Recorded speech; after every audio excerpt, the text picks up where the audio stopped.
Yes, you read that title correctly. We're talking about the new Alustrium album, which means you no longer have to keep emailing me day in and day out about this fucking album. Please stop. Please and fucking thank you.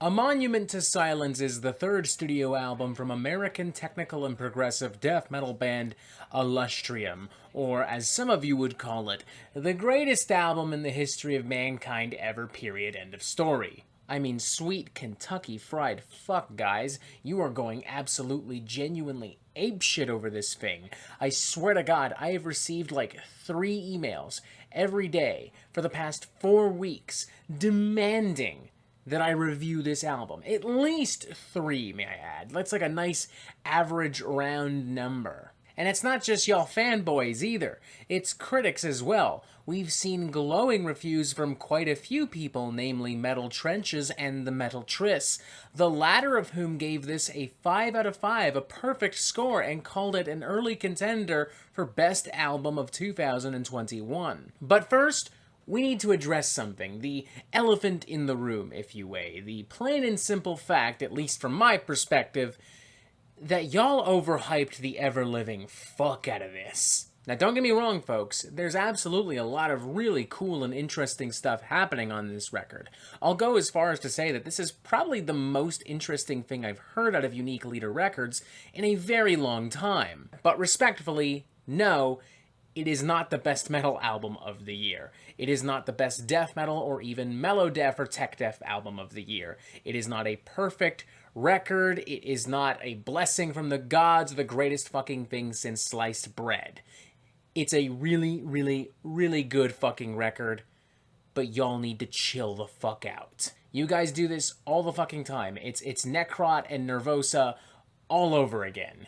My fucking lord. That aside, looking at the album objectively, ignoring everything that has been said about the album and at this point will be said about the album, yes, it's a pretty good fucking record. There are a lot of influences and ideas and concepts and patterns and rhythms that should be familiar to those of you who are up to date on modern death metal, namely with melodic and technical death metal. It is an incredibly heavy and substantial record, filled to the brim with cold, calculated, groove-laden passages, explosive guitar pyrotechnics, and some really great production. This is far from the usual tech death wankery that I frankly would usually expect out of Unique Leader Records. Opening number This Hollow Wake has an emotional urgency to it that is immediately pretty captivating, with some very evocative keyboards and atmospheric soundscapes, quickly paving the way for an absolute obliteration of tech death guitar work and percussion. I'm almost reminded of the very cosmic and sensual progressive death metal of Dreamless era Fallujah, but with maybe just a little bit more of an aggressive kind of death metal, groove metal underbite to it. An underbite that, may I add, becomes far more noticeable on some other tracks on the record, namely Join the Dead and Blood for Blood. There are some really heavy, crunchy, crippling groove-laden passages here, paired with some ferocious vocals and some more killer guitar solos.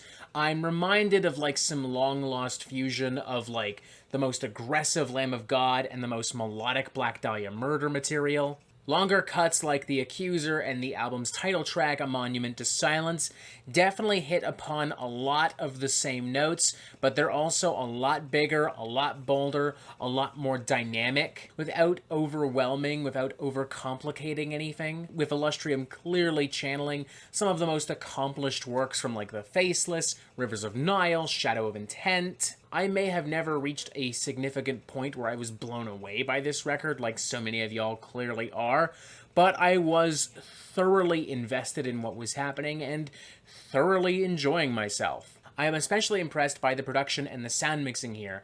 It's very clean, it's very crisp, but still very heavy, you know? It doesn't feel synthetic, it doesn't feel too compressed or too artificial like so much other tech death. The only genuine criticism I would probably have for this record would be the album's length. At an hour long, it does feel a little beefy, a little fatty, does kind of feel like it overstays its welcome, but at the same time, there's not really anything that I feel like would need to be cut or that I'd even want to cut. It's all really, really good. At the very least, while I was aware of the album's runtime, it never actively bothered me on my first playthrough. Like, sure, I thought about it, but not as much as I thought about how fucking good some of the fucking songs were. This kind of feels like Tech Def's answer to like a superhero movie in that sense. Like, it's just a dumb blockbuster. Shut the fuck up and have some goddamn fun. Plain and simple. So to reiterate, no, I don't think it's the greatest album of all time, and I think y'all really need to calm down a little bit.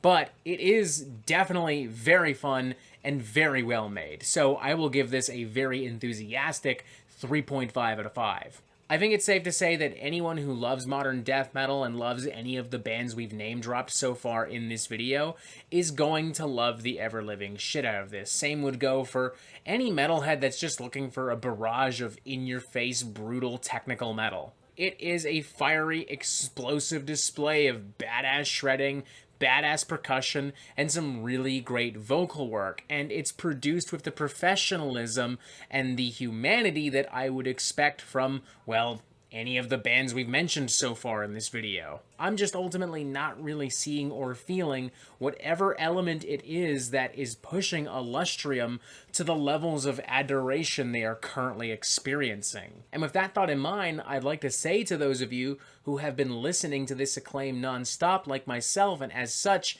have been preparing for a monumental, once-in-a-lifetime, lightning-in-a-bottle kind of proggy death metal experience, don't, I guess.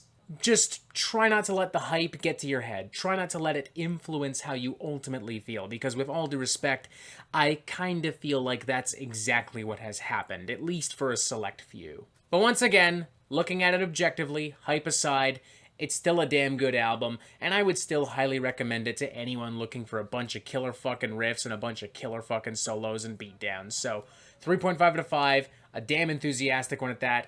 Check it out. Just maybe, you know, calm down, that's all. And that is it for the Metal Meltdown. I'm not an expert, nor do I claim to be. So what do you think? Do you like this record? Do you not like this record? And what do you want to hear from me next? And thank you for watching. Make sure you press subscribe right here so you get updates on the Metal Meltdown fucking immediately. And as always, you have yourself a fantastic fucking day.